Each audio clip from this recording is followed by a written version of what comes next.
Welcome to the Hi, I'm Sarah Rodman, and welcome to the CBS Studios panel for the NAACP for the Neighborhood. Today, I'm so excited that we are joined by stars Tichina Arnold, Cedric the Entertainer, Shion McKinney, and Marcel Spears. They are currently at work on season 3, so we are so grateful that you all have joined us today. And we are going to start by taking a look at some scenes from the 3rd season premiere. Oh my God! Tina, what happened? I think I sprained my ankle. Yeah, the cops broke up the protest. Everyone had to run. Why'd they break it up? For no damn reason at all. I mean, everything was peaceful, and then the cops showed up in riot gear. Yeah, they stopped pushing us off with their shields and then firing off tear gas, and all hell broke loose. It's crazy. I know. I almost got trampled twice. You know, it's weird, because I almost stepped on somebody twice. Oh, Marty, thank God, you're all right. I'm fine, but it's chaos out there. People are getting beat up, cars are getting overturned and set on fire.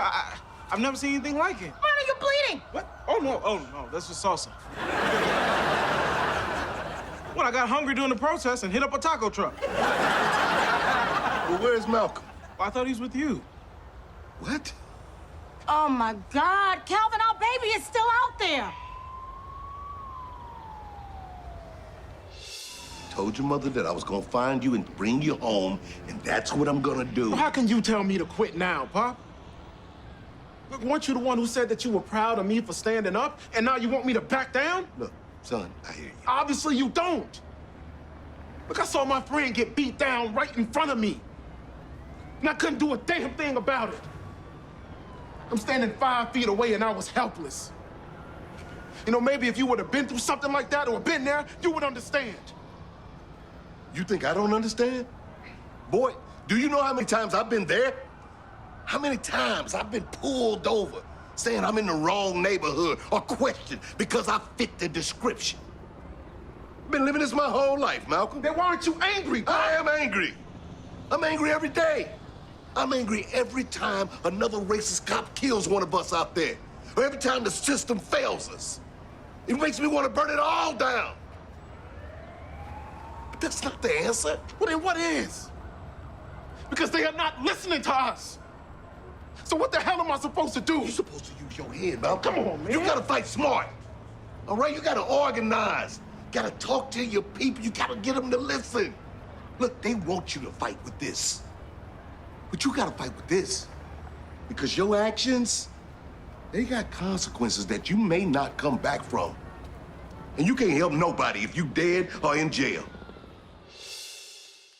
We can clap for that for sure. I was so moved by this episode. And the thing that I was most impressed by, though, was how moved I was, but then how much I also laughed.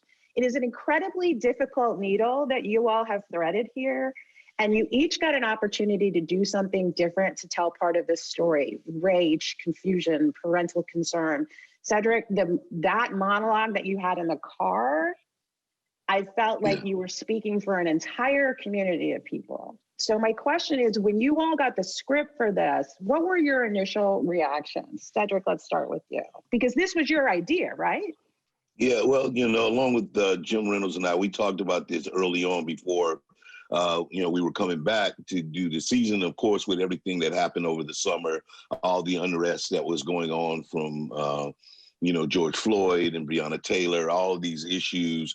Was something that we felt like being this fictional neighborhood in Los Angeles, we couldn't just brush over it. And so in approaching this, in getting the script, we wanted to make sure we got it right. And we were just trying to find out how to not seem like we're patronizing the subject matter and how we're, making it sincere. And also how to make it effectively work for our characters. So that, it wasn't, necessarily one of the main characters who was, handled by the police in that way. And so when we did, kind of figured a way in through Malcolm's character by, one of his friends being a close associate and him being emotionally drawn in, is basically how all of us felt, by watching that George Floyd tape. We didn't know George, but to see it, it was to recognize that that person is somebody I know. And it became very clear to the world that this is unacceptable. This was important to you to do.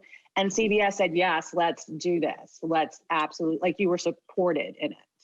Yeah. You know, that was one of the things we wanted to do this. We thought it was a great way. We sent the idea over to CBS, and I mean, it wasn't even, they didn't even blink an eye. It was like, yeah, let's do it. Let's go. I was like, oh, okay, let's do this thing. Let's cuss then. Let's cuss at this.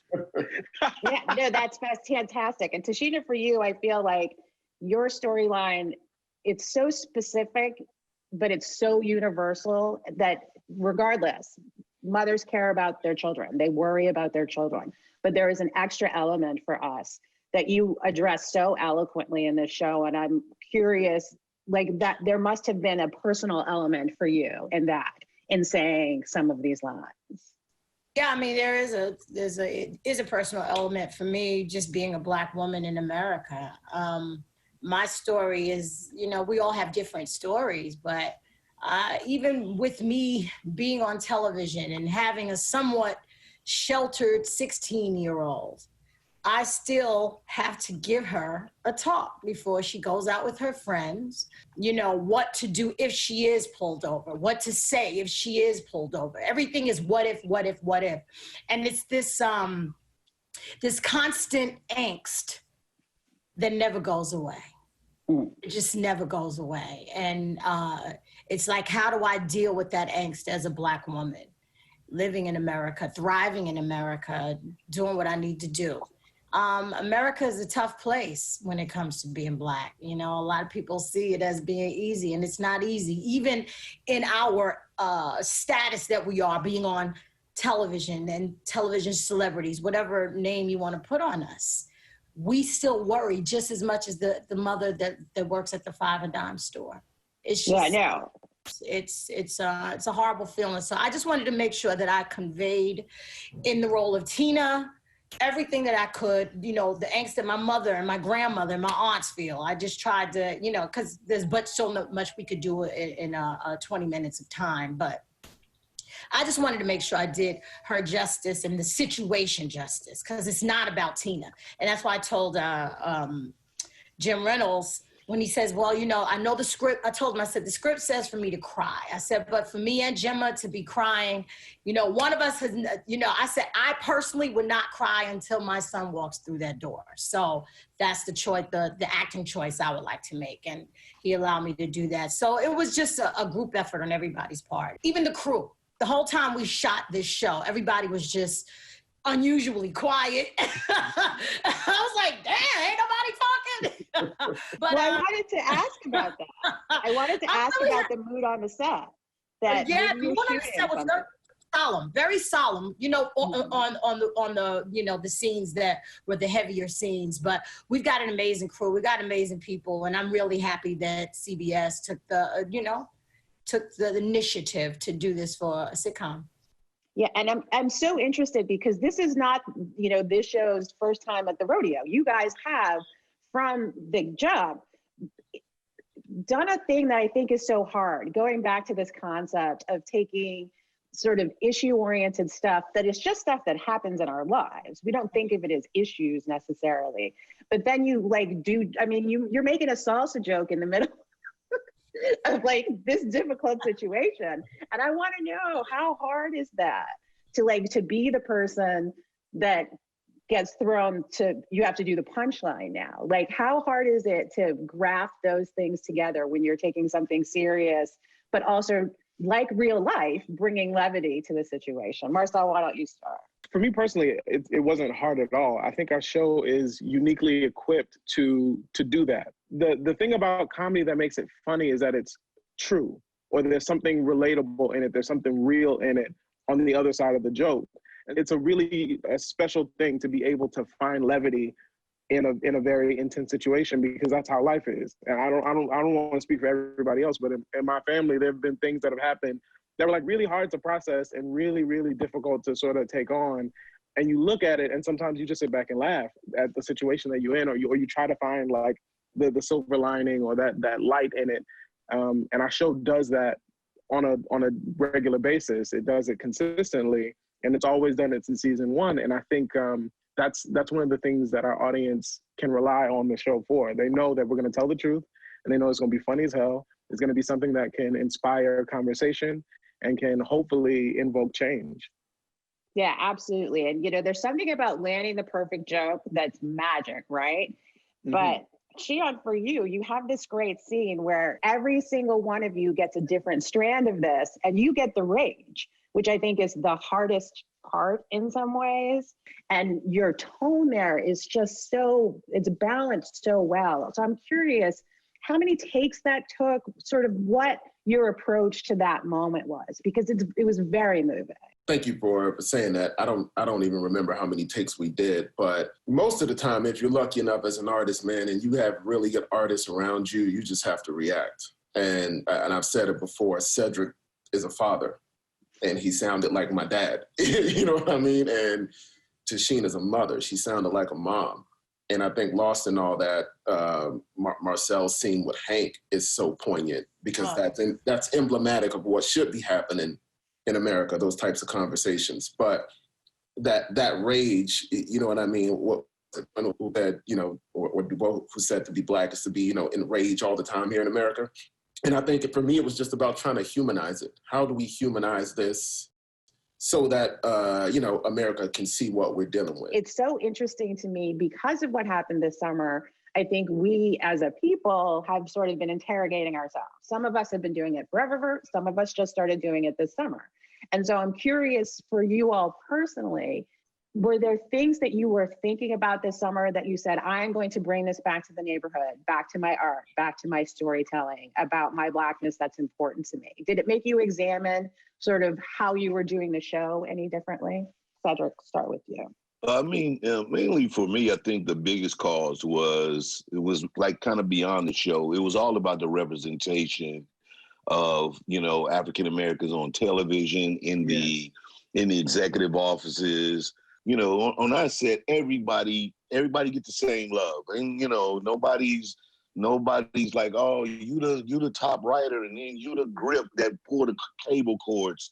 Like, no, everybody a person with a name and a family and somebody, and that's who we know. That's who you say hello to.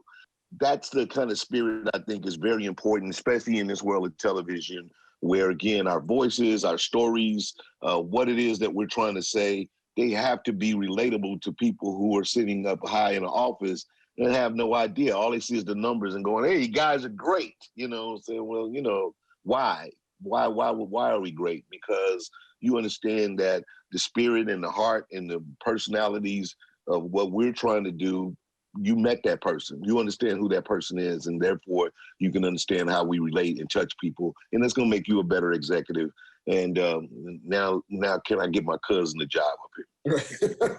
Well, but that's it, though. We put people on, right? That's part of our responsibility. That's right. Yeah. As we rise, it's an obligation I think we all feel, right? And for you to take your power and to use it that way, I think that's part of what's going on in the world. And to set an example like that, and for the show to set an example like that. And I'm curious for the rest of you, was there any sort of soul searching that you did that you felt like you put into your work when you came back to set? I was just happy to be back. I said, we are just so blessed to be able to come back to work during a pandemic.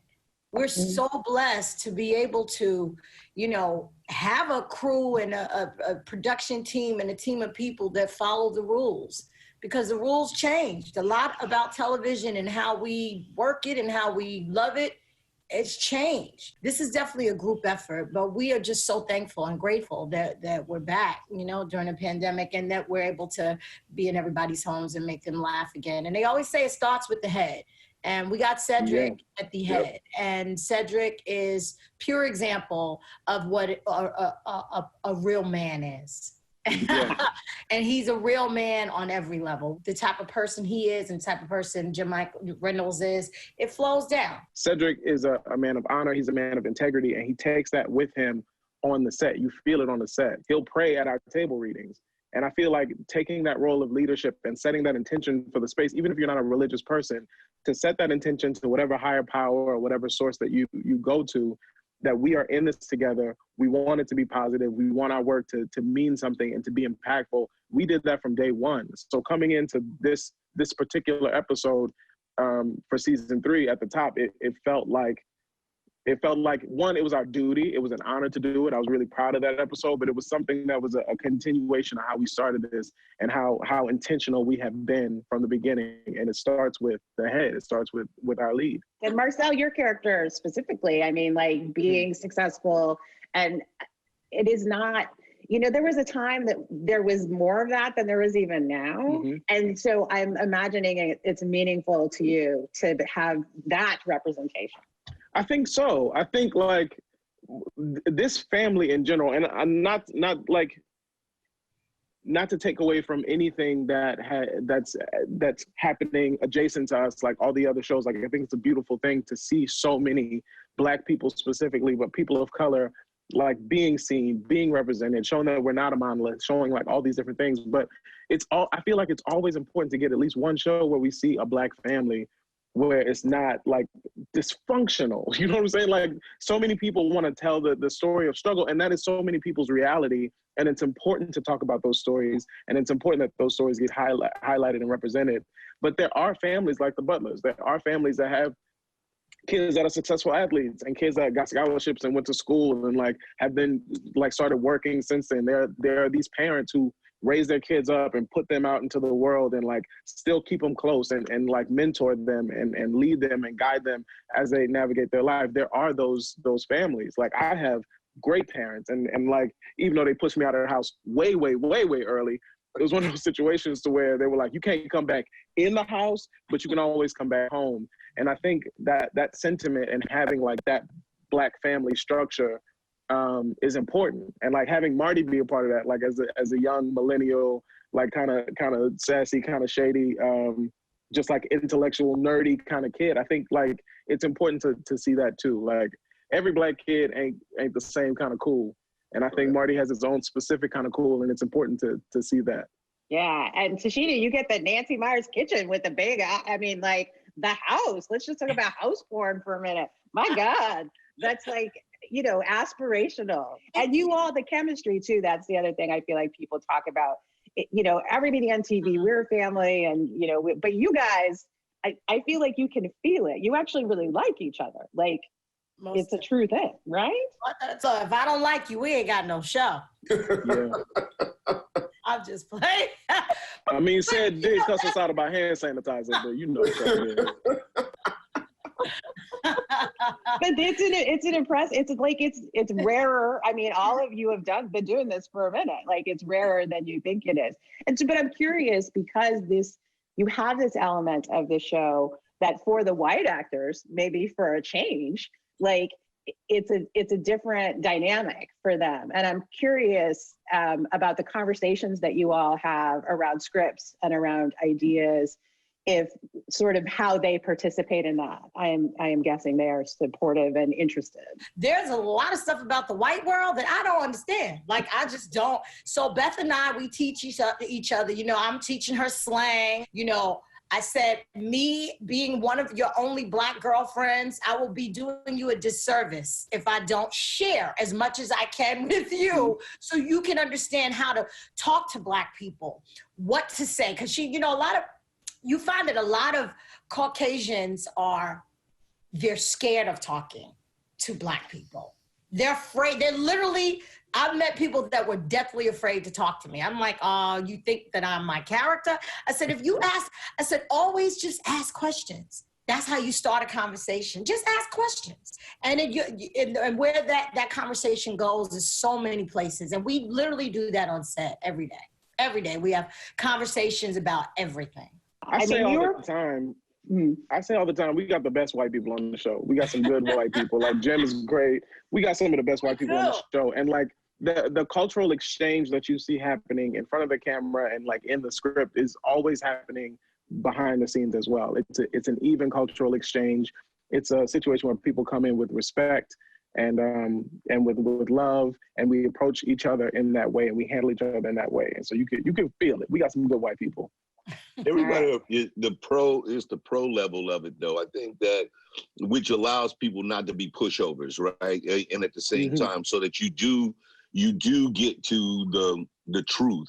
And that's one of the really great things about Jim Reynolds, my partner and executive producer and writer on the show, is that, he can have an idea in his head, and then any one of us as an actor, if we have something that we really like, look, I get you, but that's not right. Like, that's not feeling right. This guy will go to work, man. He will not rest until he figures it out. Till he'll hear you, and he'll just sit over there and just come, well, what about this? What about that? And you finally get it. And Max is the same way, and so is Beth. Again, you have been doing this. You and Tichina have been doing this for a while. But you said specifically, I'm curious, because you came into this sort of sideways from another place and ended up having this great success over the course of many years. What is your view of progress? I mean, the fact that you are in the position that you're in, and it sounds to me like there is mutual respect between you and the network and them listening to you. Do you have a sense that there has been progress from when you first started out? Yeah, there's definitely a sense of, progress. And I mean, you got to think, really, before this show truly existed, I mean, I'll give Superior Donuts some props because of Jermaine, and he's a young lead, but CBS truly hadn't had a Black-led, Black executive show with a power base in almost 20-something years. That was a long time to not have, presence on major network television, and on necessarily even on the biggest one. Especially when it comes to sitcoms. CBS is always ranked to be top of the food chain. And so that in and of itself has been great. The process in which we got to the show, again, it shows a lot of growth, because ideally, they bought this show without having any Black people involved. And so therefore, it didn't make a lot of sense. When I read it, I was like, no, I'm not doing that.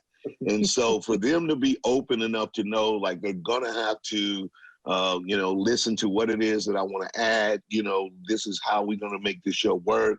And for them to be willing to do that, and then to see the success that's come from it, I think that that's great. From the growth of so many individual voices in the world of television, from Lena to, Issa.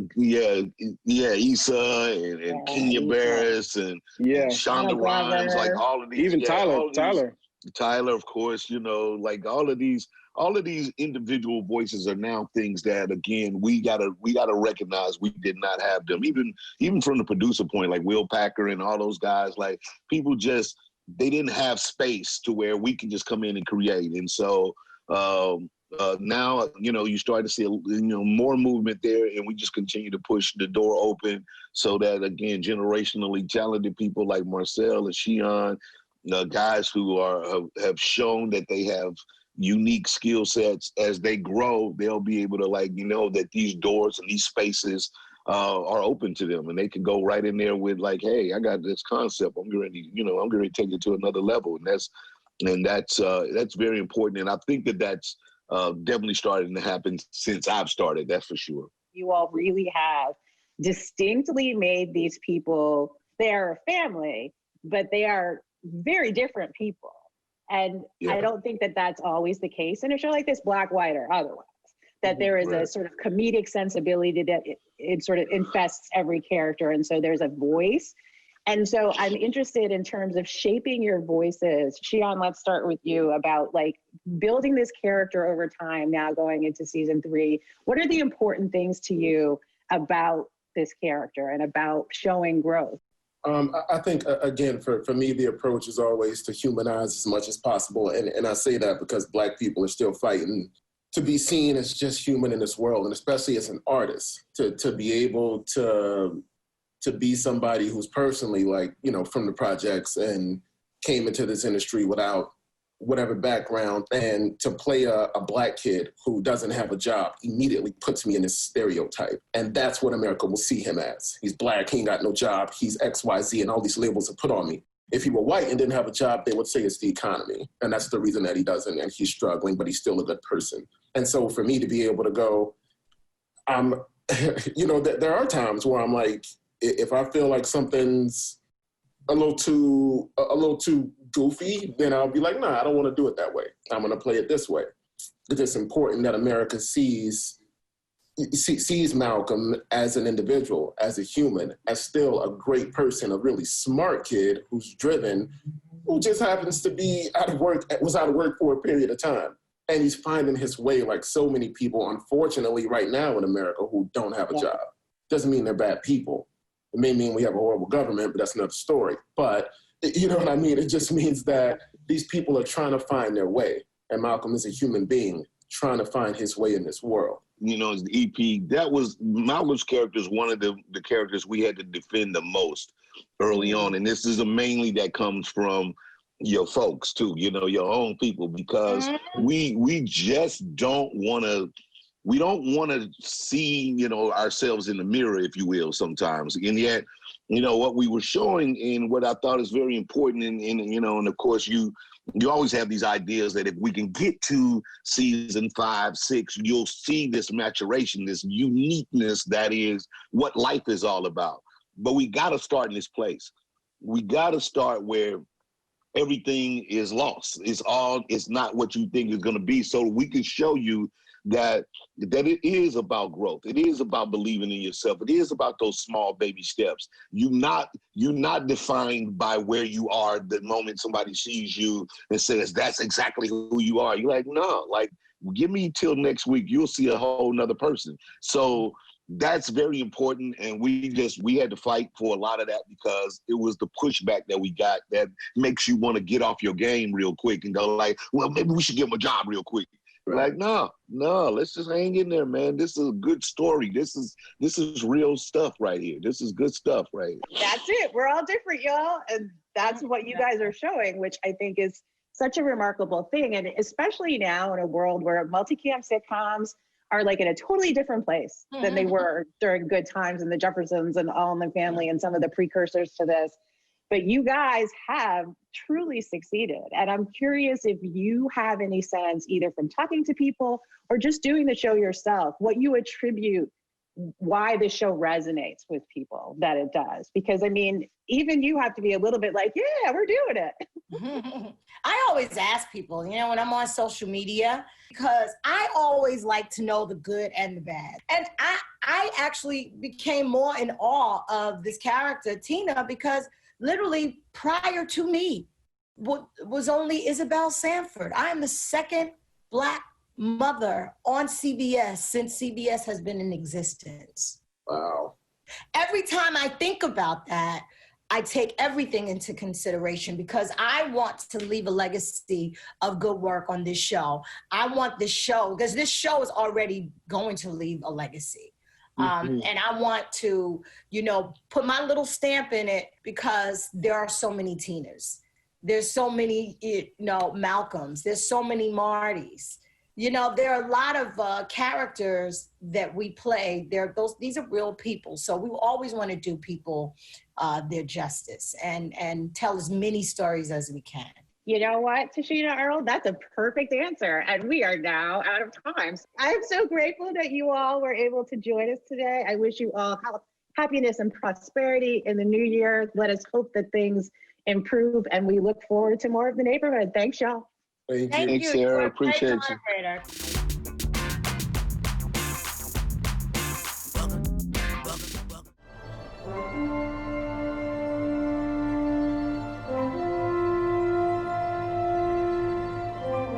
Hi, I'm Sarah Rodman, and welcome to the CBS Studios panel for the NAACP for Star Trek Discovery. I am so excited to be here today. We are joined by stars Sonequa Martin-Green and David Ajala, and also by executive producer Olatunde Oshusami. They just wrapped season 3 and are currently at work on shooting season 4. So we are so grateful for you all to be here today. And we are going to start our panel off today by taking a look at some scenes from season 3. I'm guessing your cargo used to be someone else's cargo. You stole it. I repatriated it. You're a thief. Courier. Someone needs something to get somewhere? I'll bring it. I can say two things about you. That moral compass of yours led you straight into a mid-space collision that could have killed both of us. What's the other thing? You believe in ghosts. What does that mean? That badge on your shirt. Sometimes you see a guy with one of those badges getting himself all worked up about the Federation. The old days. True believers. Can't handle that it's gone. The Federation is gone.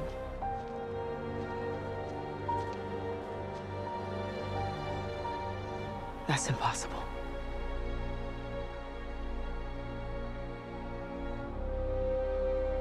What happened? Beats me.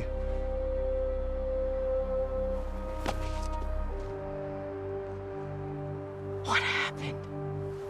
Collapsed, I guess. It was a long time ago. After the burn. What's the burn? What's the burn? How can you not know this stuff? Seriously, where are you from? I don't want to know. Please. The burn was the day the galaxy took a hard left. Dilithium. One day, most of it just went boom.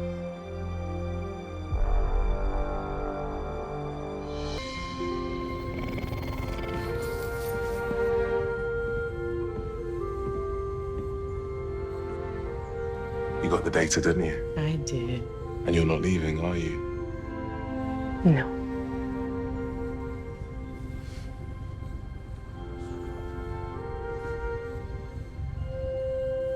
I belong here. With this crew. True believer, right?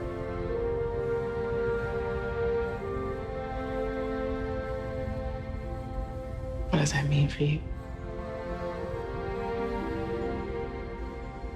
I don't know.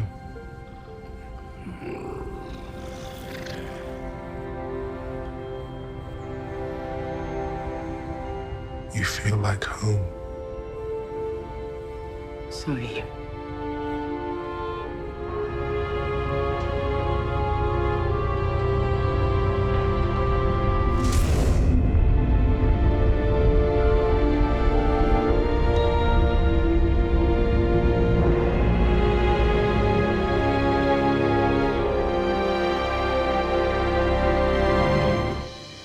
Swoon. Oh my God, Shonifa Olatunde. David, thank you so much for being here. You know, I'm a big fan of the show. So everybody, you know, spoilers ahead, because we're going to get into it. I need to talk about the evolution of this relationship between the two of you. We were nervous. Book went away. Thank God he came back. And then it happened in 306, the kissing. And in 307, more. So talk to me a little bit about sort of your hopes for this and how it played out. Because when I tell you that we were all rooting for this, we were all rooting for this. Were you all rooting for it? Yes, yes, very, very much so. I mean, I think it's very, I think it really catches the eye, and I think it catches the mind and the heart to see these two Black people in love on this show in this way. I also love the arc. I love the arc of this relationship. David and I talk about this a lot. You know, for it to begin so combatively, I feel that it's very poignant the way that we unfolded that relationship. And there's also still a level of mystery with it as well. You know, you get to know these people together. Each moment you see them because they have had a year together. So it might seem like it's quick, but it's actually been a very slow burn for the two of them. And I also, you know, I love working with David. I love the way we both approach the story. It's a good time. It's a good time. Absolutely. I echo that. What I say now, Sonequa, I've said to you many, many times over, and I never get bored of saying it. I love working with Sonequa. It's fun. It's easy. It feels like home, you know? And it's great when you're working with someone who has a great work ethic and a really cool, positive attitude towards the work that they do, you know? And it's infectious. And I think we have a good level of trust with supporting each other and just really being in sync. Just seeing the journey from 301 to even, 307, it was a relationship that started with hostility. And, no one was showing their cards and kept their cards close to their chest. And then throughout the season, because of circumstances and what have you, these people have come closer together because they've had to put their lives on the line multiple times over and over again. And I think every time they do put their lives on the line without knowing it, through action, they're showing their love for each other. When I think of the word love, love is a feeling, but I think love is displayed in your actions. And I think these two characters definitely do that. Yeah, absolutely. And I think that that's an important distinction on this show in general, not just between the two of them, but all of the characters, that love is an active verb, that it is something that people are doing, not just something that people are saying. But Sonequa, you brought up a point that was so interesting to me. And Olatunde, I would love for you to weigh in on this too. The old joke about Star Trek and Kirk was that, he would go from port to port and, green women and women with antennas and, there's another way that goes, you know what I'm saying? Mm-hmm. But you all made a choice to make Burnham's love interest a Black man. And I'm really interested in why that choice. You literally have all of a fantastical universe to choose from, and you made this choice, and I'm very happy about it. And I'm curious as to why that choice was made. It's wonderful to see Black love on screen, and it's not something that we get to see very often. I mean, it's certainly there and happens more and more often every day, but it's really cool to see it in Star Trek. And that first clip that you showed was the first clip that we actually shot together in Iceland. That was the very first scene from season 3, and I directed that, and I knew instantly when I got them in frame that there was a lot of chemistry there between those two on screen, and it was awesome. Kudos to Alex and Michelle for wanting to celebrate Black love and to not just pay lip service to it at the beginning of the season, but to actually see it grow and be nurtured and to be loved. And who knows, where that takes us in season 4 and beyond. Yeah, it was incredibly heartwarming when it finally happened to be like, these are the right choices. And it's something that can reflect this moment, which Star Trek has always done so well. And, it's the universe as a whole has been rightfully lauded for its inclusivity of envisioning a future where we don't talk about the fact that it's Black love. You're just in love with each other, and that's great because you're the right people for each other. And if there's the interspecies relationship elsewhere, that's fantastic too. And I'm curious, being part of something that is that inclusive in this moment, does it feel more meaningful than it even did when you first started? Because, this is a world that we aspire to. Does it give you hope almost to be part of something like this? It certainly does for me. I'm not a doctor.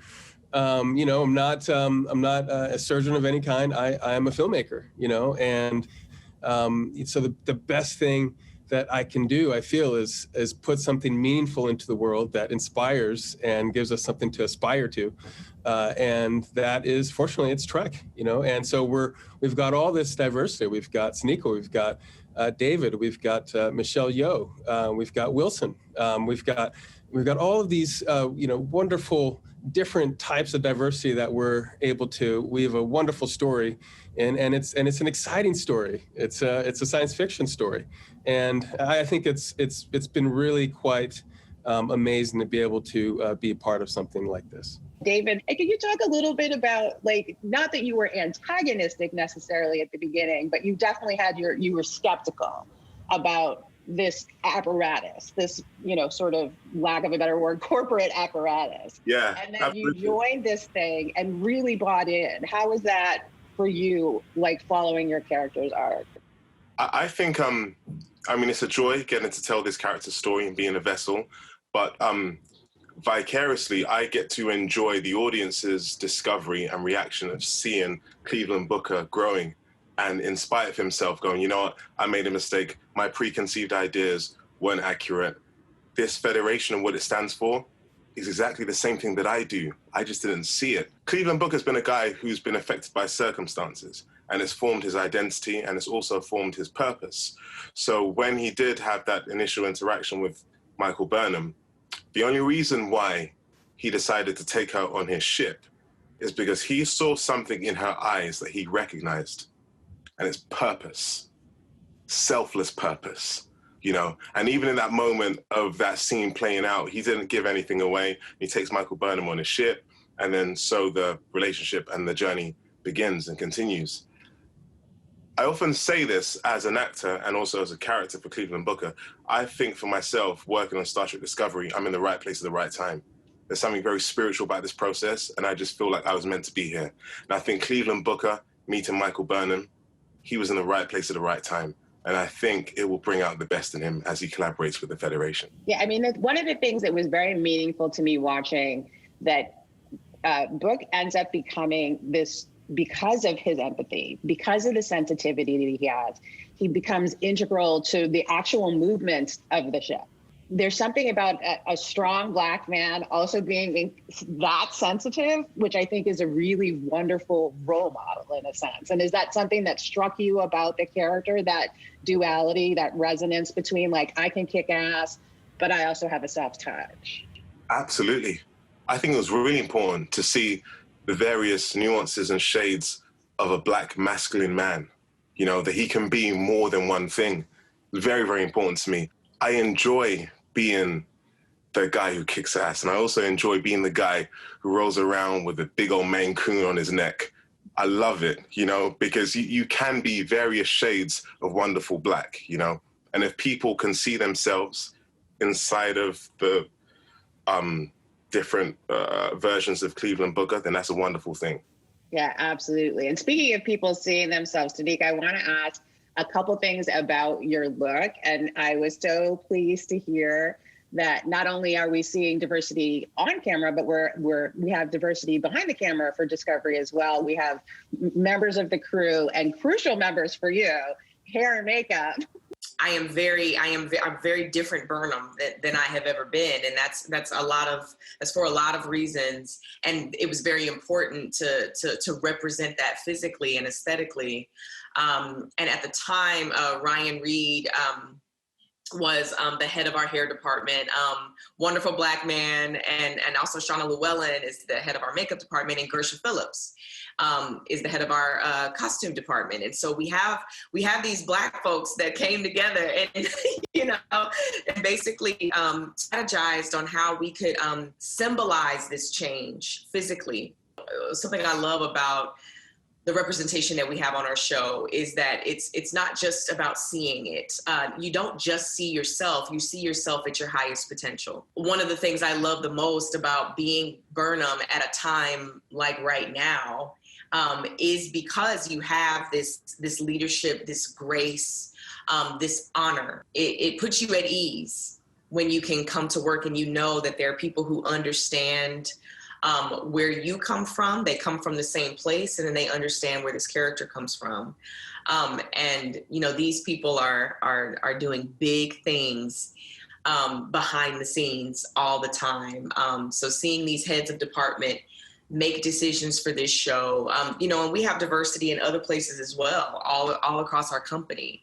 And it's really amazing because everybody is of the same mind. Everybody has the same level of excellence, and everybody gives all that they have. Just like your characters do, which is, it's like the perfect synergy of sort of people and material. And in addition to being executive producer, today you are also a director, and you directed both the premiere episode this season and the finale. So you have a very sort of unique overview. When all of this started happening, when we went inside, when the protests started happening, what was your feeling about your hope for what this season would mean to people? It's fascinating because you do art, and it takes so long to produce art that usually the world changes by the time it's released. And the biggest fear is that the world has passed the art by, or that passed your craft by.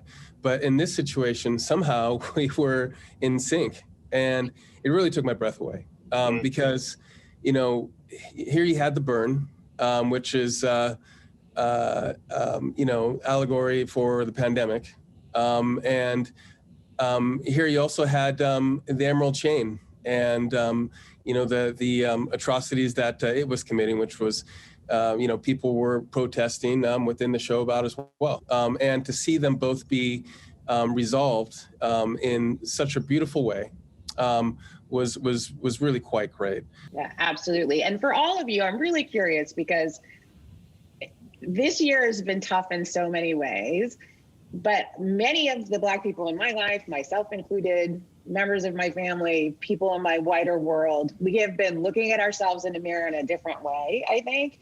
The duality of this moment of thinking about your Blackness, not only for yourself in the world that you live in, but how that applies to your work. Did it change sort of the way you approached anything? Definitely. I mean, I've been talking a lot about this lately, and to exact change is authenticity, and having these authentic encounters and confrontations with ourselves and with each other. I think we cannot expect to truly move forward unless we do that. And so as a Black person, it was also difficult for me, to be brutally honest. It was difficult for me as a Black woman of faith as well. How do I navigate, holding on to hope and being a peacemaker, but at the same time needing to fight? What does that mean for me exactly? And wanting to rise up, on behalf of my ancestors and my current community and my children, and just trying to decipher those things. And I think that that's what we all have to do. And then I think, again, with art imitating life, that's what's happening in the show as well. And unification is necessary, absolutely. But I think it's our differences that don't need to just be, accepted and then celebrated, but also utilized. Because in the story, we see that these differences are our strength. It is because of these different perspectives that we're able to come together and create a true mastermind. So I hope that's, that is definitely what's ahead for me and for other Black people in my life and Black people in this country. And, it turned out really good for us in the show. So we could only hope that extends. David, for you, have you had that sort of sensation happening this year about thinking about not only your personal life, but how your Blackness intersects with your art? Absolutely. I mean, it's something that I've been aware of, but then I suppose, and here for the first time, we're seeing a great injustice which has happened many times over, but I'm experiencing it from the UK. And my heart cries for my brothers and sisters in America and around the world. And I think what we're all trying to do in the best way possible is to be as pragmatic and to operate from a place of peace, love, and of passion. Being on Star Trek Discovery and representing this character, I don't think there's anything pretty about Cleveland Booker. He's not well-groomed, he's not clean-shaven, his hair is what it is. And in that role and in that world, I feel like I'm more than enough. And what kind of button-ended that sentiment was online. Someone messaged myself and they said, it's Thanksgiving. It's a weird kind of Thanksgiving because I'm not able to celebrate with my family. So there's a part of me that's missing my family. And then they said, but then I watched Star Trek Discovery and I saw Michael Burnham and Cleveland Booker at peace with each other, enjoying the liberty of their Blackness together. And he said, I never knew how much I needed that moment until that day. That was everything for me. Such a good reminder. See, now I'm starting to cry about how this matters. And today I want to talk to you about this because it does matter. I think that a lot of times we talk about it's sci-fi and it's fantasy and it's just TV and that kind of thing. But storytelling matters regardless of the platform, regardless of the genre. Representation matters regardless of those things. So I think you touched on this a little bit before, but I'm presuming that you too felt like you were this year that maybe there was a little bit of an adjustment in your thinking about your Blackness and your art. You know, it kind of forced me to go back into history. You know, I started getting a hold of things like 1619 and you know, reading through that, and you know, it does bring up a certain amount of rage, and you know, you have to be honest with yourself. Where's this rage coming from, and why does it exist? And more importantly, what am I going to do with it?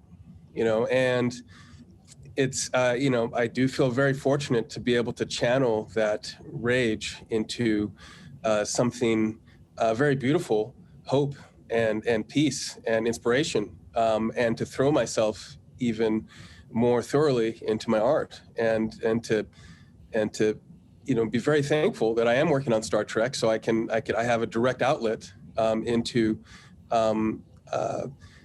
putting diversity on the screen, and as these two wonderful people have mentioned, putting excellent diversity on screen.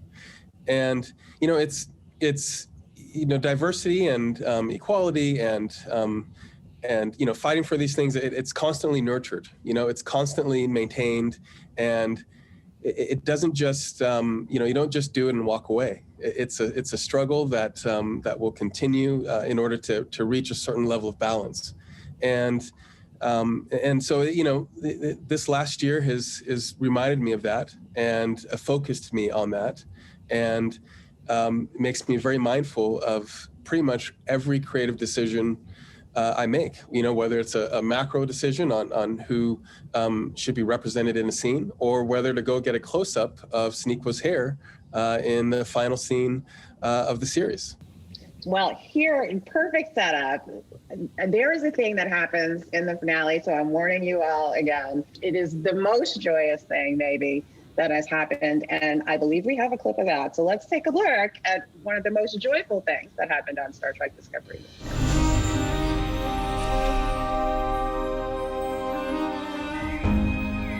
Captain on the bridge.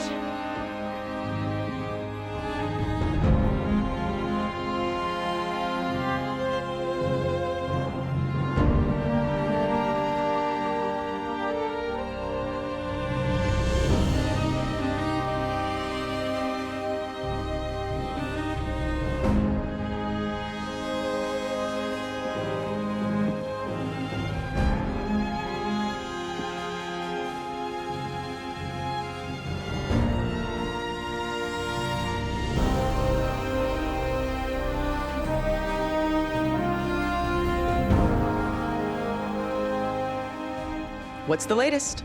The mining vessel Coloma is waiting for us at the dilithium planet. First deliveries are 2 Federation worlds, 5 non-Federation worlds, and 1 star base that would like to thank us with their signature gelato. All right then. Everybody ready? Yes, Captain.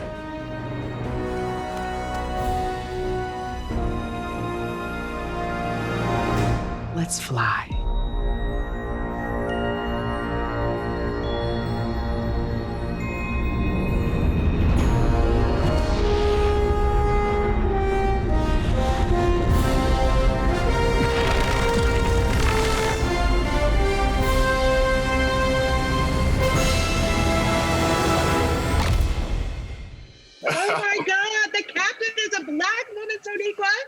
Waiting for this my whole life. I'm so happy for you, girl. I know it's a fantasy, but I'm so happy for you.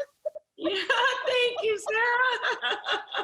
What was that moment like? Oh my gosh, it was momentous. Just a magnificent moment. It really was. I mean, Tunde and I, you know, we talked a lot about it. It's hard for me to talk about without crying. But yeah, just the actualization of that moment and what it means, especially to be making that, to be having that moment of actualization right now, you know, speaking of this moment and the movement and just what it represents, because, you know, I really appreciate over the years that this was a journey to captainship, you know, to captaincy, and we all knew that. And I've always appreciated journey and respected the journey. But to like finally be there at a time like right now when, you know, Reverend Raphael Warnock talked, I heard a quote from him where he said, "Your voice is your human dignity." And that meant so much to me to hear that. And right now where we are, you know, where we're questioning our, well, not questioning our value, but really taking a look at our value as Black people and really understanding that we are invaluable, no matter what the world might be saying around us or what the world has said around us or what the world has done to us over the course of history. To know that your value is not in question ever. David, like you were saying, I am more than enough. You know, I feel like that's what that moment also says, is that, you know, Burnham is more than enough. And for everyone who sees themselves in that moment, especially right now, and especially if you are Black right now, seeing that moment, it's like, that's the message, is that you are actualized. You are more than enough. Yeah, absolutely. I cannot wait till we can be together in the world again. And I just want to like be a fly on the wall at some convention or whatever at Comic-Con and see the stream of Black women coming up to you and just being like, yeah, girl. And Tunde, like the way he directed it, the way he directs everything, the way he shepherds our show. I mean, I can't celebrate him enough. And so just the way, the care and passion that he put into that moment also really, really spoke volumes to me. And was very healing for me as well. Yes, and I'm imagining for you gentlemen, as both director and co-star, maybe you guys teared up a little bit too. Oh, absolutely. I didn't cry. Yeah, no, that was a very that was a tough scene to direct on many levels. Very emotional for me. Very emotional. The night before, and you know, while actually shooting it, you know, and your reaction is why, you know, Sarah. I mean, your reaction, because we knew there were going to be millions of people, if not billions, that will see it over the years and decades to come, that are going to react that way. And children, and my daughter, you know, everybody's daughters, sons. It's, you know, grandparents. I mean, everybody reacts to it in such a positively emotional way.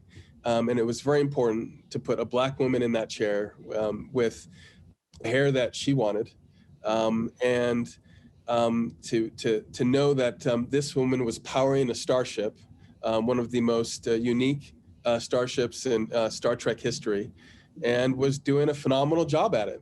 Yeah, she earned it. And you know, you had said all along, Sonequa, I was impatient. You had said all along that she needs to earn it. It's a journey. She'll get there. Calm down. I was like, no, I want it now. But waiting for it, really, it was worth it. So I say kudos to all of you. That is the time that we have today, but I am so grateful to have been able to spend this time with you. Thank you so much for what you gave us this year with the series. And I wish you health, happiness, and prosperity in the new year. Take good care, y'all. Thank you so much. Thanks, Sarah. We love you so much. Thank you.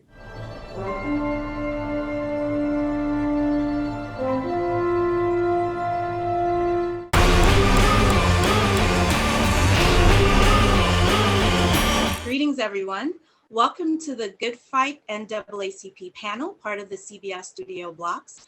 I am your host and moderator, Rebecca Theodore Fashad, and joining me today are Audra McDonald, who plays Liz Reddick, named partner at Reddick, Bozeman, and Lockhart, Nyambi, who plays the lead firm investigator, Jade DePersia, and Michael Beltman, who plays Julius Kane, former managing partner and now a newly appointed federal judge. Welcome, everybody.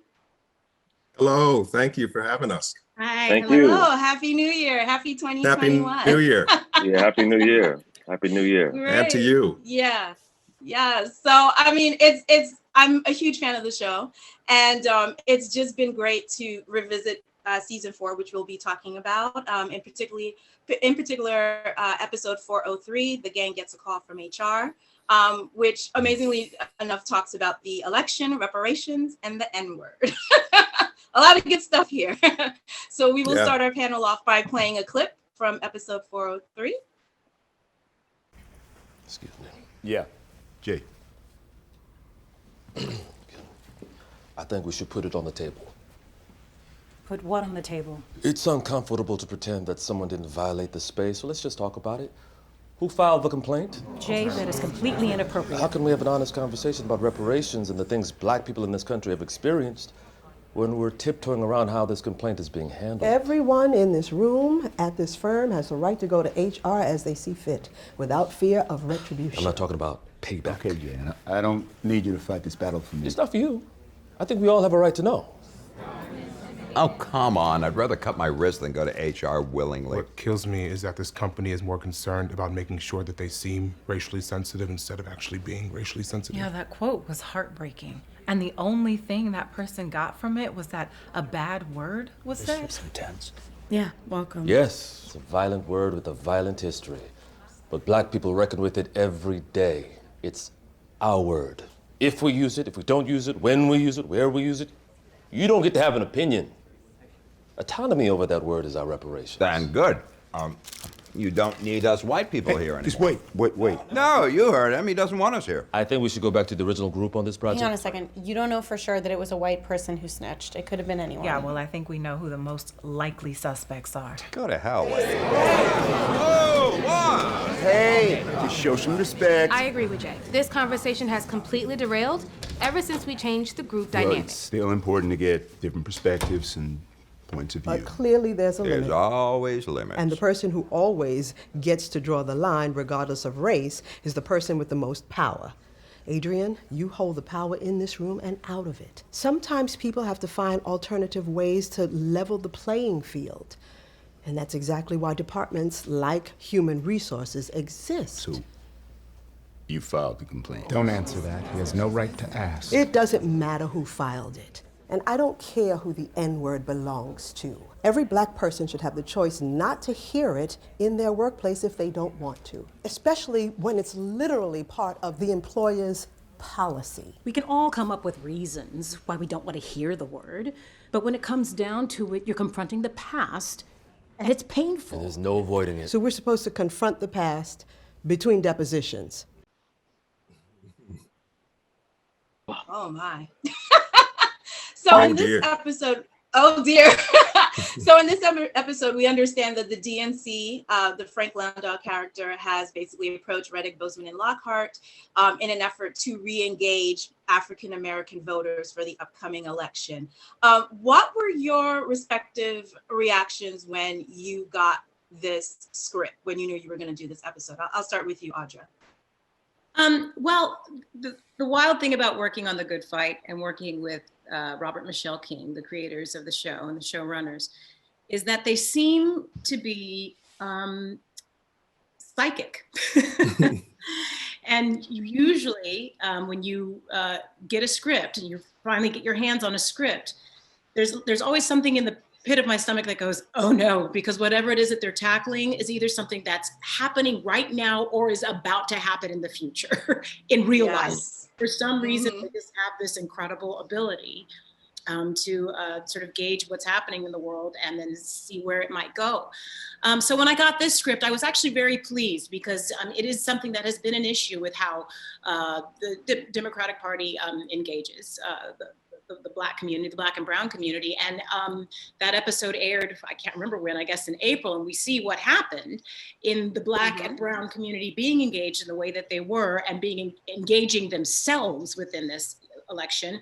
They turned out and made a difference. And so it was just very topical. And I think it's important to talk about the mistakes that the DNC has made and then the positive ways that they've moved forward. So to bring it to the forefront, you know, in an hour-long television show, I think is quite smart.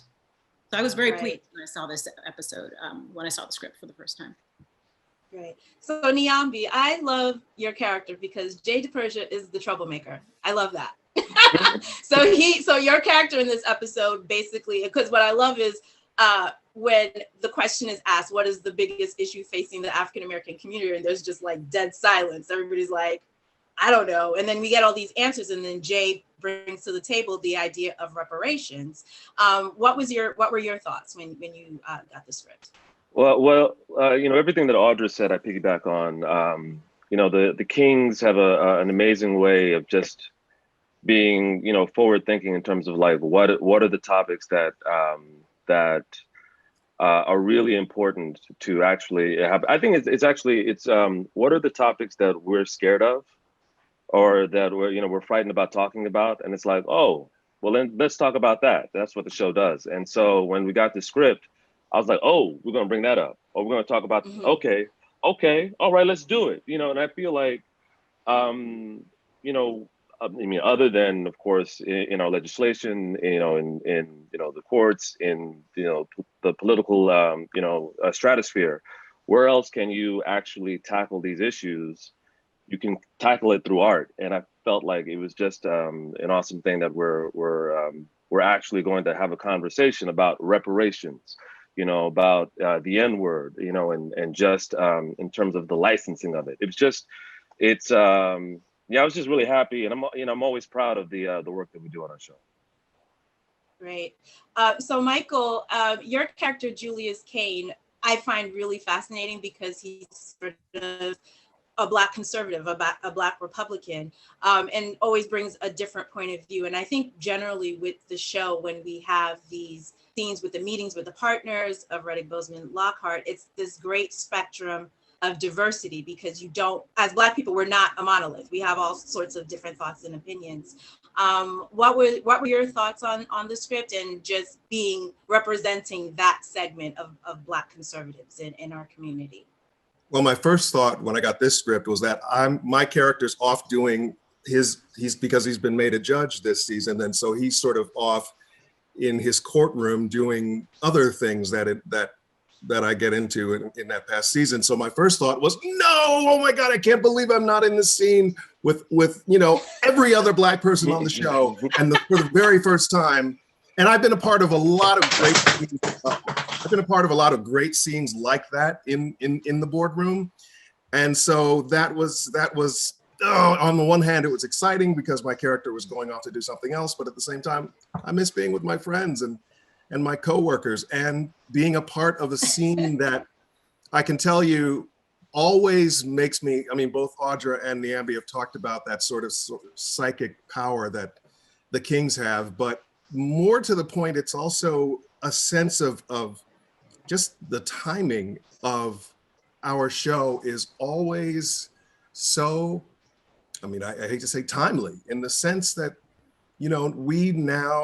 my kids, for perfect example, were watching some old, I don't want to say what show it was, not like law, but they were just, one of them was commenting on the fact how different it looked, because all of the partners, except for, our dear beloved Blair Underwood, were sort of sitting around, and one of my other kids said something like, yeah, I noticed like a lot of shows from that time, there's just not very many people of color, or there's always one. And Daddy, you've always been the one on your shows. And I go, well, and so it's such a great feeling to be on a show that dares to have a scene like that. I've said to, Audra and Niambi at certain times, I'm on the Blackest show on TV. And I don't know if that was what the Kings envisioned when they started the show, but we have grown up conversations about race that I don't see anywhere else. And I also love the fact that this show, for those folks out in the world who may not really know, and you actually mentioned the word monolithic a minute ago, who may not know, guess what? Black people don't all agree about a lot of things. And so from that perspective, playing the conservative on the show is always sort of fun and oddly liberating, and also sort of scary, because sometimes I have to step outside obviously what Michael Boatman may feel about a political issue to do honor to what Julius thinks about it. But I just love that we get a chance to sort of expose the fact that among all of our various perspectives in in the Black diaspora, in the African diaspora, that we're not monolithic, and those scenes are those are the scenes that people have at their dinner tables every night, you know, in our communities. And so it's just, it's a lot of fun. Right. So in the same episode, the other thing that comes out in the course of discussion of discussing these issues, Adrian Bozeman, one of the named partners played by the great Delroy Lindo, drops the N-word. We understand the context in the scene. He's sharing a story that Vernon Jordan had told him. And someone, this is go back to the clip that we just saw, someone snitches to HR that Adrian said the N-word. What were your thoughts on that? Well, just the fact that, I mean, I think one of the things that's so great is that this episode was written by a Black woman, Davida Scarlett. She's wonderful. Do you feel that when you got the episode, how important is it to have Black writers in the room when you're writing about these shows or writing about these issues? I think it's incredibly important, and unfortunately, it has been in my career, certainly up to this point, incredibly unusual. And I can say that because the way that the spirit of the stories and the words that come out of the mouths and the keyboards of people from your community, as vast and varied as that community can be, they ring with a different kind of truth that you recognize. And so it's such a pleasure. There's something in the phrasing, there's something in the ideas, there's something in the fact that the perspective that's being discussed is a perspective that you relate to as compared to the perspective of someone that you're just there to support.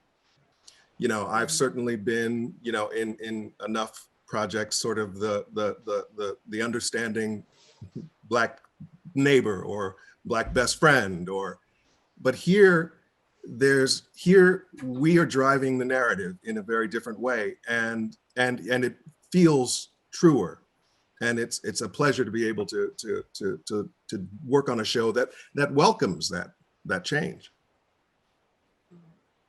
Yeah, because I remember there was one scene, going to what you were saying, Audra, about how the Kings have their fingers on the pulse. During that whole discussion about reparations, I think there was a male Black associate who said something to the effect of, well, we shouldn't hand this over to Black women. We shouldn't have, you know, the fate of our voting. And I thought that was so funny because when we look at this past election, it was definitely Black women like Stacey Abrams that were in the front line. I just thought it was hilarious. So Audra, I did want to talk to you about one of the storylines, and this is talking about, you know, the things that go on in our community. Going back to season 2 and 3, one of the founding partners was your father, Carl Reddick, who's played by Louis Gossett Jr. And we find out that while he was definitely a civil rights icon, comes out that there was some sexual misbehavior with some of the secretaries and people that he worked with. What were your thoughts? Because you came into season 2. What were your thoughts in exploring this storyline? Because of course it's very relevant to what we see today with Bill Cosby and R. Kelly. What were your thoughts on that? I thought it was great that they went there with it. It's necessary, and it was necessary to sort of, again, shine a light on an issue. And I'm not saying this is an issue that is solely relegated to Black folks. This is, you know, this is an issue, you know, with people in power in general that will abuse their power in this way and be sexually abusive. And he raped these women. You know, that's the, you know, we're not shying away from what this is. This was sexual abuse and rape and harassment. And so again, to really take a look at it and see it in you know, especially the way that the Kings told the story from Liz's vantage point, to have always had this sort of superhero father that she actually always looked up to, couldn't really ever get out of his shadow, wasn't as close to him as she could have been because of, you know, the world needed him in this way. And then to find out that not only was he truly just a man, but a man with deep problems and huge faults. and hubris that allowed him to do this, and for her to have to deal with it, in a way that was really painful, not only to discover all this stuff, but he's not there anymore. He's passed away. So she can't even scream at him about it. There's in a way, there's no way for her to sort of resolve it. So she goes on this crusade to resolve it in a different way by, finding these women and trying to make peace with them in some way, and also to save the firm at the same time. So it opens up a whole can of worms in terms of how a daughter deals with that, how the women who were abused deal with it, because some of the women in the storyline forgive him, and some women say, I am never going to say anything about it because I respect what his legacy is, and I don't want to tarnish that legacy by bringing him down in that way. We have enough of that happening, in our community, without our community. So I'm not going to be the person to try and bring him down. And so it makes it messy. It's messy and it's painful. And again, that's real. That's searing truth. That's what happens. That is what has happened. So I commend the Kings on getting into the mess and not making it solely black and white. Forgive the expression, because I can't think of another one, but it's a mess in there, and it's painful and it's awful. And I think that makes for riveting storytelling, because it's true. Right. Yeah. And I love what you said about that, because oh, sure, please.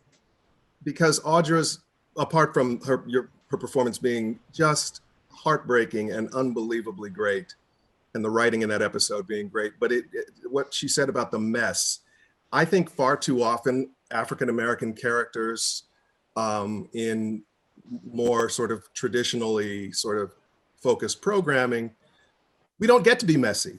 We get to be noble Negroes or magical Negroes. We get to float above it all and I think a lot of it is just because of fear. Oh, no one wants to be accused of being racist. So you don't make the Black character or the Asian character or the, whatever the minority character, you don't make them human. And as a result, they become essentially forgettable. I used to have a joke that I would say, if you watch certain science fiction shows or whatever, there's always that one minority character who usually has something technical to do, but never really drives the narrative. I used to say, oh, it's the helpful technical Negro. And I just find it's so refreshing to see writing where the characters get to be, as Audra so appropriately said, messy, because that's where the great drama is, and that's where great characters are. And so, yeah, and sometimes they see, it's the opposite, from the magical Negro, the tech nerd or whatever. It's the opposite. It's the thug. It's the person who elicits fear. It's someone. It's the idea they have of us to serve their narrative, as opposed to who we actually are, individually, in terms of that, us not being that monolith, the fact that we are a complicated human being, that we are, like Audra said, that three-dimensional human being, the multi-dimensional. The thing that we're trying to reconcile, we try to reconcile with Bill Cosby, we try to reconcile with R. Kelly, is the work, what they produced, and its validity. Do I still listen to an R. Kelly song? Do I still, if Bill Cosby was a huge influence on my career as a comedian, do I still, does that still hold weight? Those are things that I think that are being reconciled in terms of, in terms of how do we view those people, what lens do we view them through? And I think we view them in the same way that we view anyone throughout history, as a multi-dimensional person that did great, amazing things and also did effed up things, and that human beings aren't just one thing. And I think that's the biggest thing as far as dealing, outside of the people that were affected, but how the community itself deals with it. Because we're as a community given one person Bill Cosby is the guy. R. Right. Kelly is the guy. And so, and in a way and to bring it back to reparations, that's our reparations that, oh, well, you got this guy. Well, you got that guy. And said, but the other 50 million, we don't have that. But you have that guy. So we're asked to be pointed to that. But then when you knock that person down, it's like, well, then what do we have? So I think it's a very complicated, issue when we're looking at these complicated human beings. Nyamba, just touching on what you said about like that trope of like, and Michael said this too about like the helpful technical. I know the first season when J.J. Persia, he was like this really smart and resourceful firm investigator, but as the seasons have gone on, they've definitely expanded your character. And just going back to season 3, when we found out when you're picked up by ICE and there's a whole immigration thing. And you had to go through that. How do you feel that your character has evolved over the past 4 seasons? It's a good question. How has he evolved? I feel like there's a time where I would say that yes, he is the moral compass of the firm, but that doesn't mean he's being the good Negro, as Michael would say. That means that, yes, there are standards that he feels the firm has established. And when the firm has somehow gone against that or has forgotten it, Jay, in his own way, will remind them of it. That's why, when you say that he's a troublemaker, in terms of, because it's almost like he'll sort of like throw out a little nugget, like with the pay disparity episode. He's just like, he'll throw out a memo that says, hey, here's white people are being paid a little bit more than black folks. Talk about it without saying anything. And then if you see the scene in the boardroom when they're all going at it, being like, wait, hold on, how's he making more money than me? How's this person like, what? That's not fair. That's not fair. I'm just like this. Just you know what I mean? Like, yeah, I don't know who sent that. I don't know who sent that. Right. But I like that. I like the fact that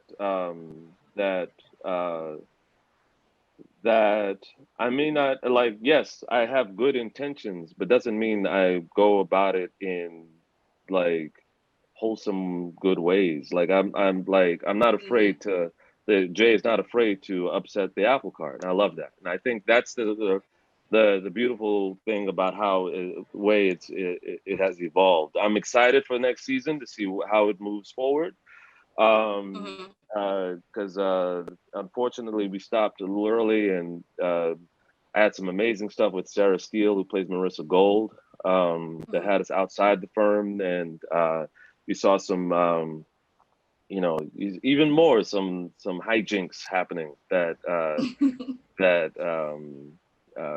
was very interesting. So I wish I could talk about that, but because I don't know if we're going to do that again. Anyway, I stopped talking.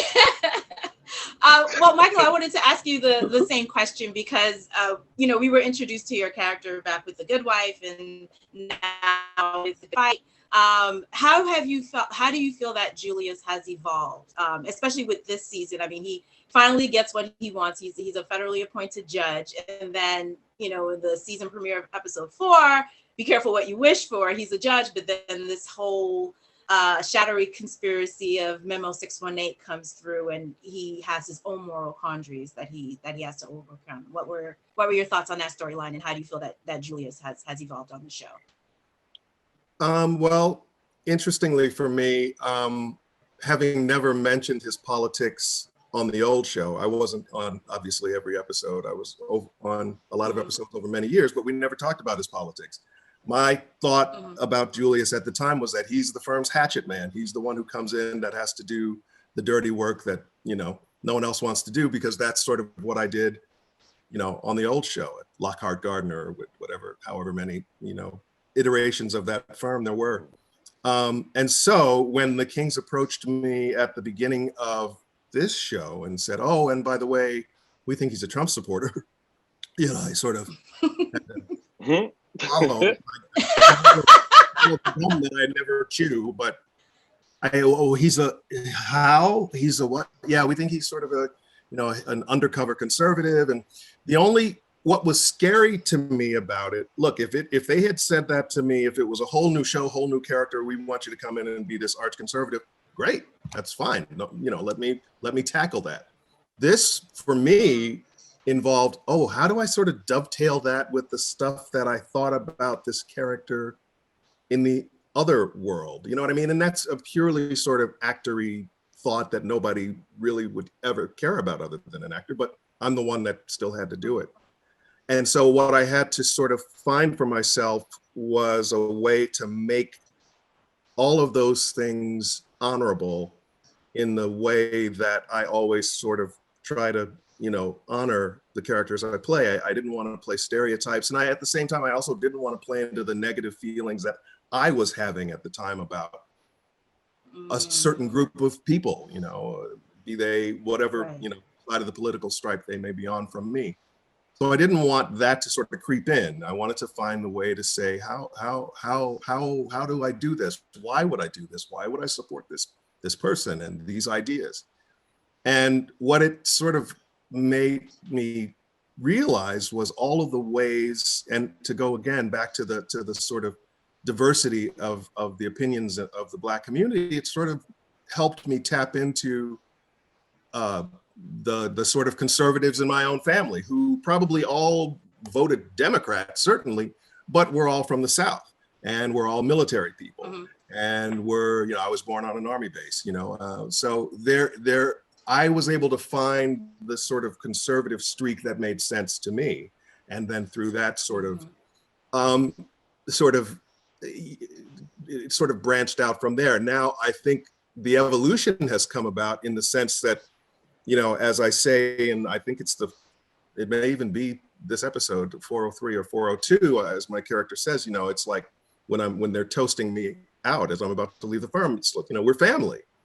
And the one thing that I can say has been consistent in my thought about Julius from the beginning to now, where we are with The Good Fight, is that he is protective of where he works. He thinks of it as his, these are his people. The associates that he manages are his associates, you know what I mean? So it's just been a wonderful exercise for me as an actor, sort of trying to figure out how to play someone who on one level is similar to myself and in a very fundamental level is very, very different. And so and like Niambi said, I look forward. I don't know, Audra or you guys, I have no idea what next season is going to be about. I'm just sort of twiddling the old thumbs. COVID, post-COVID, Trump, post-Trump, who knows? Well, Audra, just touching on, the relationship with Diane's character, I think what I really like about it is the fact that, having an interracial, friendship with a Black and a white woman, Diane and Liz are pretty much on equal footing, both privileged women. But I love the fact that they can have these conversations, because I think ever since the 2016 election, when it came out that 53% of white women voted for Trump, and there's been a lot of tension, in the feminist community. How do you feel about these, the scenes where you have to talk to Diane about, yes, all women, but this is my experience as a Black woman. Right. No, I think it's wonderful. I think it's important. If we want to talk about stereotypes, a lot of time in television, you've got the white woman who's in the center, you've got her Black best friend. And I played that role a lot. So I like that these two characters are on absolute equal footing in terms of their power and their station and where they are in the world, and that they exist, separately, and not just the Black good friend telling, the white person, here's what I think you should do, or I'm here for you, hon, if you need me. I'm your, non-confrontational best friend there to support you. That's not at all, and it's not what I wanted. And so that's not at all what's happening with this. But within any relationship, I think where Diane and Liz have the utmost of respect for each other is in the fact that they will come up against each other like this if they have to. Especially with Liz feeling that she has to educate Diane to say, you don't know what it's like. no, I understand that you think we're toppling democracy here by trying to change these votes. In that one episode where Liz has that big sort of monologue about, voter suppression, but she really has to lay it out for Diane and to sort of take the veil away from her eyes. And in a way, she's saying, wait, you need to see past your own privilege to see what's going on here, to see why I would even consider agreeing to do something like this. And she has to lay it out for her. And I think Diane respects that about Liz, that Liz is not going to sort of pussyfoot around Diane in any way. And neither is Diane with Liz. And so they meet each other right in the middle in terms of strength with each other, and truth, and respect. And I think that's, it's refreshing, I think, to see in a television show, especially between in interracial relationship that is not a sexual one, but just a friendship, and how that friendship functions and how that friendship came to be. And it did not start out of, warm, fuzzy feelings. It quickly became a friendship it quickly became a relationship that, had a lot of animus, and then developed into this. And I think it has strength because of that, actually, and because of their willingness to strip it down to, brass tacks, and be like, no, this is what we're going to talk about, and I'm going to talk to you about where you're not seeing where you need to see, on both ways. Right. So I know we with the Kings, what storylines do you think, or topics would you like to have discussed or tackled in season 5?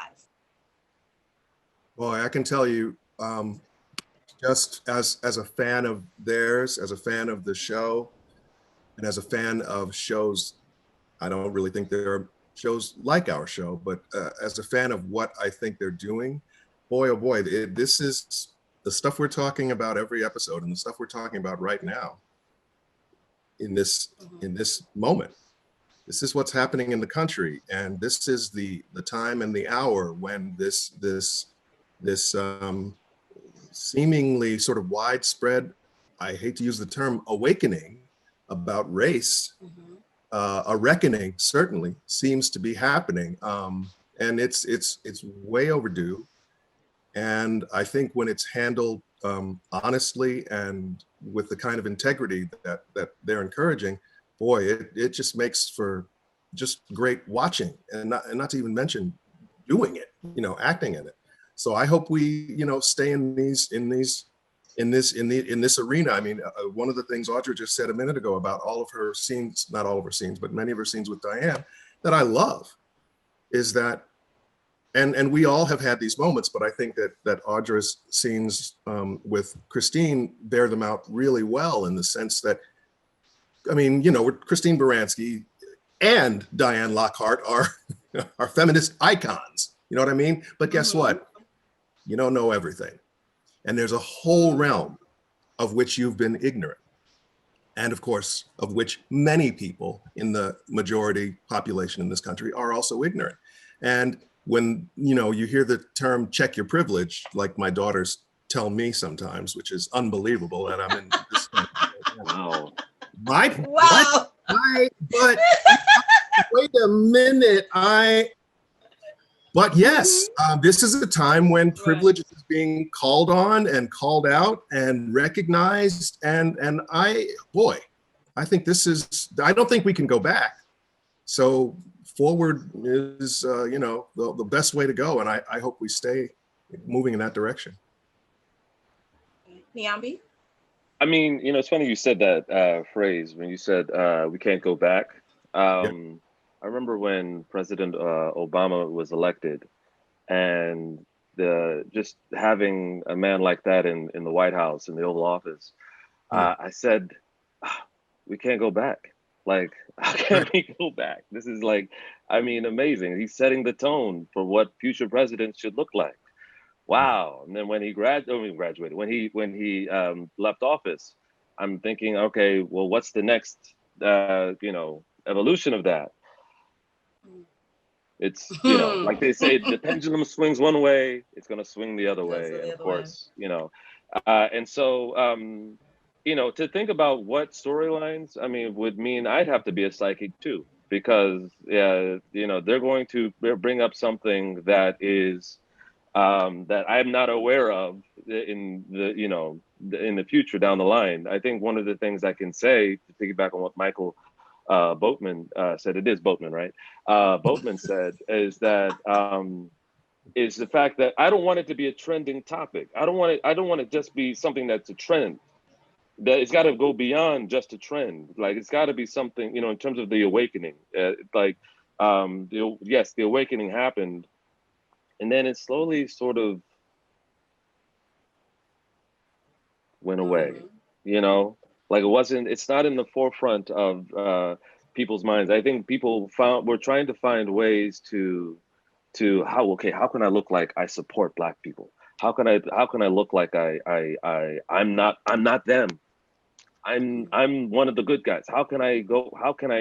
And so once people figured that out, after they did their Who Wants to Be a Millionaire, I'd like to phone a friend, when they phone, because every one of us got a phone call from someone.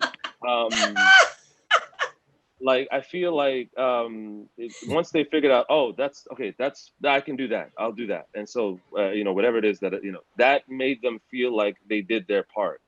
But it's a collective, it's only a beginning. It's not an end, it's a beginning. This is a foundational thing that it's taken a lot of work and a lot of years to get to where we are now.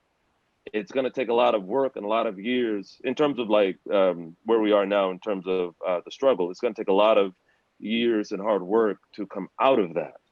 And it's not just an instant shift. It's going to be a generational shift that happens one generation after another. So I think, calling that out would be one thing that for sure I'd be looking forward to, and of course all the COVID episodes and whatnot. But yeah, calling out that this isn't just a hashtag.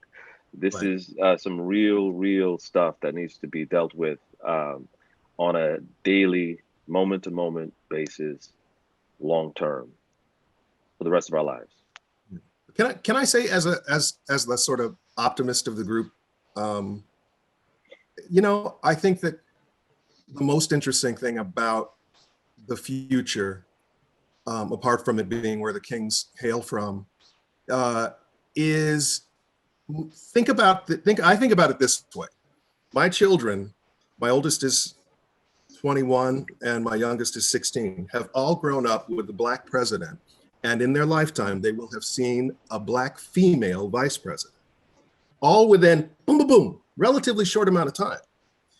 For them, it's not a big deal that the leaders of our country, are people of color. I think that where the future lies, and I hope that the show also sort of represents this, is I think that when you talked about the white gaze at the beginning of this conversation, I think that the power and the import of the white gaze is in fact what's actually dwindling in reality.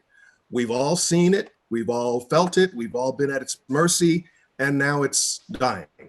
I understand that there are some ugly last gasps that we will all have to go through, and certainly for these next few 16, 17 days or whatever.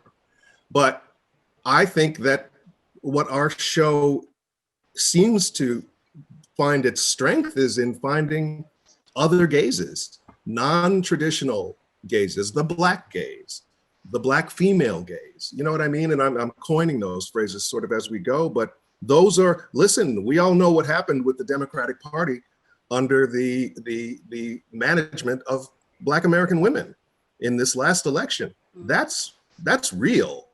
And that's the kind of thing that A, gives me hope for the future, and B, boy, we can't put this genie back in the bottle. So I don't even think it's necessarily, Niambi, where I'll take issue with you a little bit.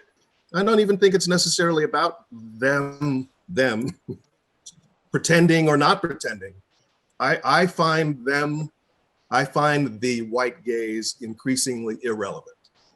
And I hope that's where we continue to go. And partly, mostly a great deal anyway, because of my experiences on this show and watching the unbelievable actors that I get to work with, and doing these unbelievable scripts that are timely and relevant. So I do feel optimistic. We may be on Mars next season for all I know, but I'm interested. Right. I didn't say I'll still pretend. watch. We'll end with you, Audra. What storylines would you like to see explored in season 5? It's one of those things like, when you say, what do you want Santa to bring you for Christmas? I know that I've been good enough that Santa's going to bring me something great for Christmas. I haven't been great, but I've been good enough that I know Santa, being the Kings, they're going to challenge us in ways that they always have, and give us incredible stories to tell. But I think what I would love to see is, I think, more awareness of what we're doing over here at the Good Fight. I think we're a good little show, and I would like more people to come on over and take a look at what we're doing, because it's worth the ride, and it's worth the education and the perspective, either shift or alignment, whatever it is that you will get. And of course, I'm partial. Yes, I think we're all really good on it, but I think more importantly, I think it's a show that is worth spending some time with, because you will go away thinking. You will go away thinking about things, and there may be moments when you want to punch the screen too, but you're going to go. Yeah, absolutely. The Kings are not afraid to go on that screen, and that to me is worthwhile doing. Great. Well, thank you so much, Audra McDonald, Nyambi, and Michael Boatman. Thank you for watching. Thank you, Rebecca. Thanks for having us. Thank you.